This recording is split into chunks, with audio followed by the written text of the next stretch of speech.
Board की कक्षा 12 के सभी छात्रों का डोंगरे सर की फिजिक्स क्लास में स्वागत है। आज से हम यूनिट फर्स्ट का पहला चैप्टर स्टार्ट करते हैं, जिसका नाम है विद्युत आवेश एवं विद्युत क्षेत्र। जैसा कि हम जानते हैं कि जब किसी प्लास्टिक के कंगे को बालों पर रगड़ते हैं तो उस प्लास्टिक के कंगे में कागज के छोटे छोटे टुकड़ों को, घास के तिनकों को और अन्य छोटी छोटी चीजों को अपनी ओर खींचने की शक्ति उत्पन्न हो जाती है। उसमें एक ऊर्जा आ जाती है, जिसकी वजह से छोटे छोटे कण कंगे की ओर आकर्षित होने लगते हैं। इसी प्रकार का गुण आज से लगभग 2600 वर्ष पूर्व यूनानी विज्ञान के संस्थापक थेल्स ने अंबर में इस गुण को देखा था। जब उन्होंने अंबर को फर के ऊपर, यानी एक ऐसी खाल जिसमें कई सारे बाल हों, अधिकांश तो जानवरों की जो खाल है उसको फर कहा जाता है, जिसे उदाहरण के तौर पर बिल्ली की खाल है। अंबर को फर के ऊपर रगड़ने पर इसी तरीके का गुण थेल्स ने देखा था। 2000 वर्ष पश्चात लगभग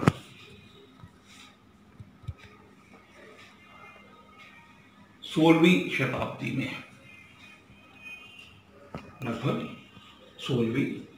में वैज्ञानिक विलियम गिलबर्ट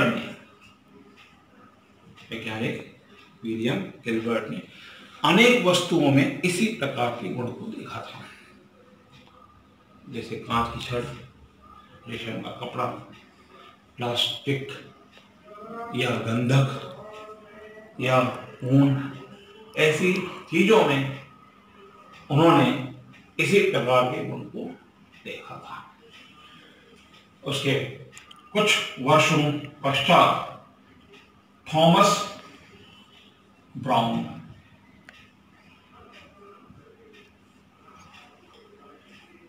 इन्होंने इन सभी वस्तुओं को आवेशित वस्तु कहा और इनमें उत्पन्न होने वाले गुण को विद्युत नाम दिया। विद्युत को अंग्रेजी में इलेक्ट्रिसिटी कहा जाता है।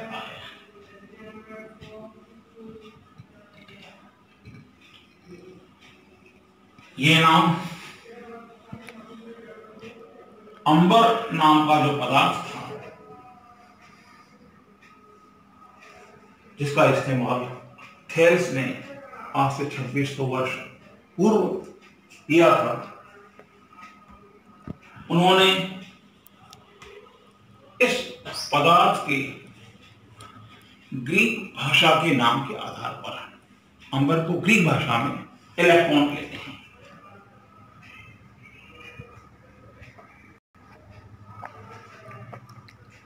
इलेक्ट्रॉन से इलेक्ट्रिसिटी बना। अंबर इलेक्ट्रॉन के नाम से जाना जाता है, यानी ग्रीक भाषा में उसको इलेक्ट्रॉन कहते हैं, और इलेक्ट्रॉन से शब्द बनता है इलेक्ट्रिसिटी, जिसको हम विद्युत कहते हैं। इस प्रकार से विद्युत की खोज की गई थी। इसके पश्चात वैज्ञानिक बेंजामिन फ्रैंकलिन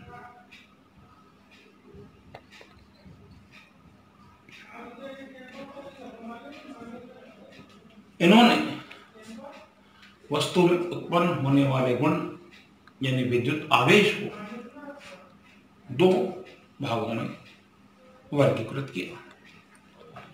विद्युत आवेश दो प्रकार के होते हैं, जिसमें से एक होता है धन आवेश,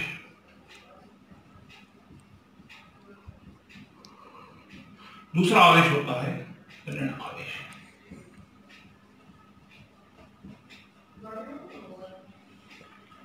धन आवेश कांच की छड़ में उत्पन्न होता है। जब कांच की छड़ को रेशम के कपड़े पर रगड़ते हैं तो कांच की छड़ में धनावेश उत्पन्न होगा, रेशम के कपड़े में ऋणावेश उत्पन्न होगा। इसी प्रकार से जब अपन रबर की छड़ को या रबर के किसी भी पदार्थ को ऊन के ऊपर रगड़ते हैं तो रबर में ऋणावेश उत्पन्न होता है और ऊन में धनावेश उत्पन्न होता है। इस प्रकार अनेक वस्तुओं में अलग अलग प्रकृति के आवेश उत्पन्न होते हैं। इसके आगे हम अध्ययन करते हैं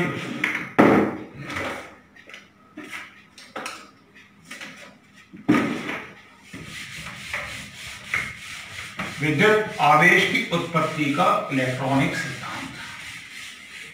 आगे वाला टॉपिक है इसी चैप्टर का, वो है विद्युत आवेश की उत्पत्ति इलेक्ट्रॉनिक सिद्धांत।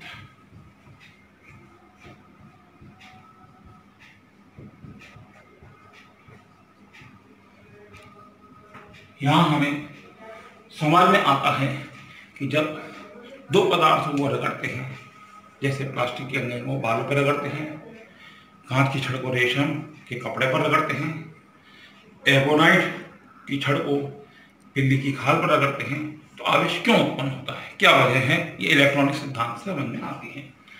हम सभी जानते हैं पदार्थ कई अणुओं से मिलकर बनता है। अणु परमाणुओं से मिलकर बनते हैं और प्रत्येक परमाणु के अंदर तीन प्रकार के कण होते हैं, इलेक्ट्रॉन,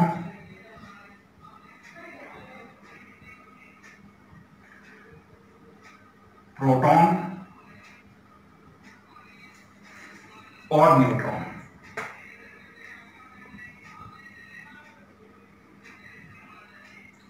इलेक्ट्रॉन, प्रोटॉन और न्यूट्रॉन तीन प्रकार के कण परमाणु के अंदर होते हैं। जिनमें से प्रोटॉन और न्यूट्रॉन परमाणु के केंद्र में उपस्थित होते हैं, जिसे नाभिक कहा जाता है, और इलेक्ट्रॉन नाभिक के चारों ओर विभिन्न कक्षाओं में गति करते हैं। परमाणु मॉडल का एक छोटा सा चित्र यहाँ हम ड्रॉ कर रहे हैं। इसके आधार पर हम आवेश की उत्पत्ति को आसानी से समझ सकते हैं। ये परमाणु का बीच वाला भाग है, केंद्र का भाग, जिसको हम नाभिक कहते हैं। इसमें प्रोटॉन और न्यूट्रॉन पाए जाते हैं। P मतलब प्रोटॉन, M मतलब न्यूट्रॉन। ये इसके चारों तरफ गति करने वाले इस तरीके से इलेक्ट्रॉन विभिन्न कक्षाओं में गति कर रहे हैं। पहली कक्षा, दूसरी कक्षा, तीसरी कक्षा, इस तरीके से अन्य कक्षाएं भी होती हैं इलेक्ट्रॉन की संख्या के अनुसार। पहली कक्षा में परमाणु मॉडल के सिद्धांत के अनुसार इलेक्ट्रॉन गति करते हैं, दूसरी कक्षा में, तीसरी कक्षा में, चौथी कक्षा में इसी तरीके से जो सिद्धांत दिए गए हैं उनके अनुसार इलेक्ट्रॉन गति कर रहे हैं। जो इलेक्ट्रॉन अंतिम कक्षा में उपस्थित होता है, मान लीजिए अंतिम कक्षा है, इस इलेक्ट्रॉन पर नाभिक का आकर्षण बल कम होता है। नाभिक पर धन आवेश होता है। नाभिक पर धन आवेश होने का कारण हम सब जानते हैं, क्योंकि इसमें प्रोटॉन और न्यूट्रॉन है। प्रोटॉन के अंदर धन आवेश, न्यूट्रॉन के ऊपर कोई आवेश नहीं होता, इसलिए नाभिक के अंदर धन आवेश होता है। इलेक्ट्रॉन पर ऋण आवेश होता है और इनके बीच में एक बल उत्पन्न होता है, धन आवेश और ऋण आवेश के बीच, और ये बल दूरी बढ़ने पर कम होता जाता है। तो अंतिम कक्षा के इलेक्ट्रॉन पर दुर्बल बल कार्य करता है, बहुत ही कमजोर बल कार्य करता है। इसलिए इस इलेक्ट्रॉन को मुक्त इलेक्ट्रॉन कहा जाता है। और अंदर के इलेक्ट्रॉन हैं, ये इलेक्ट्रॉन बद्ध इलेक्ट्रॉन के नाम से जाने जाते हैं। जो इलेक्ट्रॉन अंदर के कक्षा में होते हैं वो बद्ध इलेक्ट्रॉन, और बाहर की कक्षा के इलेक्ट्रॉन मुक्त इलेक्ट्रॉन है। इन मुक्त इलेक्ट्रॉनों की वजह से पदार्थ अंदर आवेश या विद्युत ऊर्जा उत्पन्न होती है।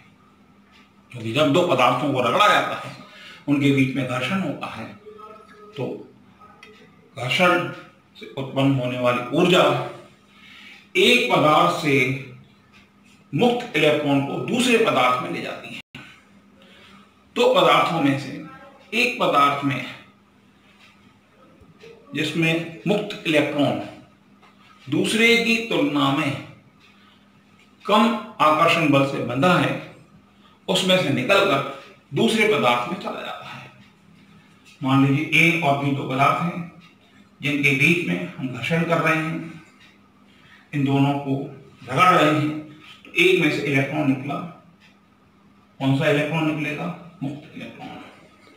ये निकल करके दूसरे पदार्थ में चला जाएगा, जिसकी वजह से दूसरा पदार्थ ऋण आवेश और पहला पदार्थ धन आवेश हो जाता है।